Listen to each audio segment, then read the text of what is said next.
Comment Dieu utilise l'adversité par Dr. David Wessner. Résumé. Si nous savions à l'avance que l'adversité est le moyen fondamental par lequel Dieu exécute sa volonté dans nos vies, l'accepterions-nous? Un serviteur de confiance est la personne qui porte la clé de la maison du roi. Ou, comme Pierre, qui reçoit les clés du royaume. Un serviteur de confiance est la personne qui utilise la clé de la maison du roi ou, comme Pierre, qui reçoit les clés du royaume. Que faut-il pour devenir digne de confiance? Que faut-il pour devenir digne de confiance? Eh bien, il en faut beaucoup.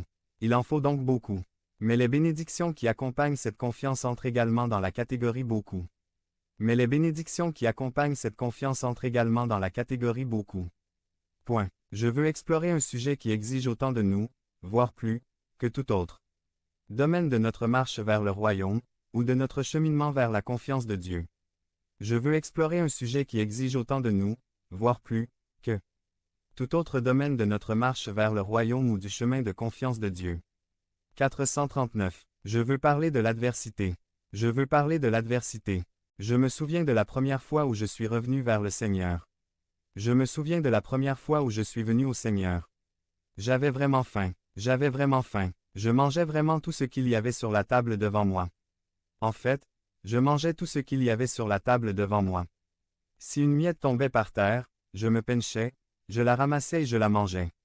Si une goutte tombait au sol, je la plie, la ramasse et la mange. Je voulais plus que tout que Dieu sache qu'il pouvait compter sur moi. Je voulais plus que tout que Dieu puisse compter sur moi. Puis, alors que je terminais l'école biblique, on m'a diagnostiqué un cancer. Puis, alors que je terminais l'école biblique, on m'a diagnostiqué un cancer. Voici ce que je peux en dire. L'adversité attire vraiment votre attention. Voilà ce dont vous pouvez me parler. L'adversité attire vraiment votre attention. Soudain, j'ai été obligé de faire face à un problème trop important pour que je puisse le résoudre. Soudain, vous êtes obligé de faire face à un problème trop important pour que je puisse le résoudre. Je ne pouvais pas continuer à poursuivre mes objectifs, mes tâches et mes relations de la même manière. Je ne pouvais pas continuer à poursuivre mes objectifs, mes tâches et mes relations de la même manière. J'ai dû m'arrêter et tout réévaluer. J'ai dû m'arrêter et tout réévaluer. Durant cette période d'adversité, j'ai appris à compter sur Dieu d'une manière que je n'aurais jamais pu faire autrement.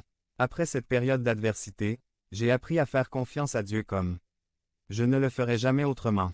L'adversité est devenue la salle de classe où j'ai appris à devenir moins comme moi et plus comme Christ. L'adversité est devenue la salle de classe où j'ai appris à être moins comme moi-même et plus comme Christ. Psaume 118, 5, 440. Quand j'étais pressé, j'ai crié à l'Éternel. Il m'a amené dans un endroit spacieux. Psaume 118, 5. Quand j'ai crié à l'Éternel, et qu'il m'a amené dans un endroit spacieux. La foi considère l'adversité comme une occasion de déclarer. Psaume 118, 17. Je ne mourrai pas, mais je vivrai et je déclarerai les œuvres du Seigneur. La foi considère l'adversité comme une opportunité de déclarer. Psaume 118, 17. Je ne mourrai pas, mais je vivrai et je déclarerai les œuvres du Seigneur. L'adversité est devenue l'autoroute qui a accru la victoire de la foi dans ma vie. L'adversité est devenue le chemin qui a apporté la victoire dans ma vie. Proverbe 24, 10. Si tu échoues dans les moments difficiles, comme ta force est petite. Proverbe 24, 10. Si vous êtes paresseux le jour du travail, vos forces seront réduites. Proverbe 24, 10. Le message. Si vous échouez dans une crise, il n'y avait pas grand-chose pour vous en premier lieu. Proverbe 24, 10. Le message. Si vous vous effondrez dans une situation de crise, vous n'étiez pas grand-chose.